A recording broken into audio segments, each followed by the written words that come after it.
Kangkar. Kangkar tebrau ataupun zaman kita orang dulu kita panggil kangkar ayam. Ini jam kalau sebut kangkar ayam, budak-budak muda tak tahu. Dia tahu kangkar tebrau, tapi kangkar tebrau pun jadi tempat Rohingya benar kan. Jam saya remaja dulu biasa pergi dekat tebrau ni sebab arwah cikgu saya lah, Cikgu Johari. Dia yang banyak mengajar saya bahasa Arab semua, dia punya rumah kat situ.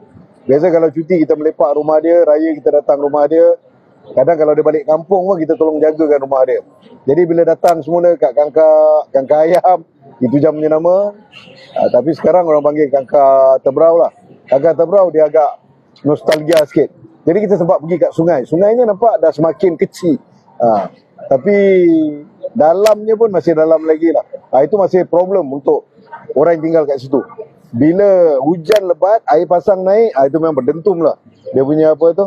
Dia punya banjir. Dulu memang ramai duduk kat situ, tapi ramai yang telah dipindahkan duduk PPR. Terutamanya di kalangan orang Kelantan yang duduk kat situ. Ini orang Kangkar Tebrau, orang kawasan sini memang tahu sangat lah. Cuma masih ada lagi kampung yang kini ramainya orang Rohingya lah duduk kat situ.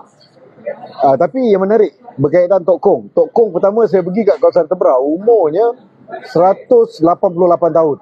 Ini luar biasa. Bukan 188. 182 tahun. Dia dibina tahun 1488. Jadi binaannya memang dah lalui beberapa pembaharuan, pembaik pulihan.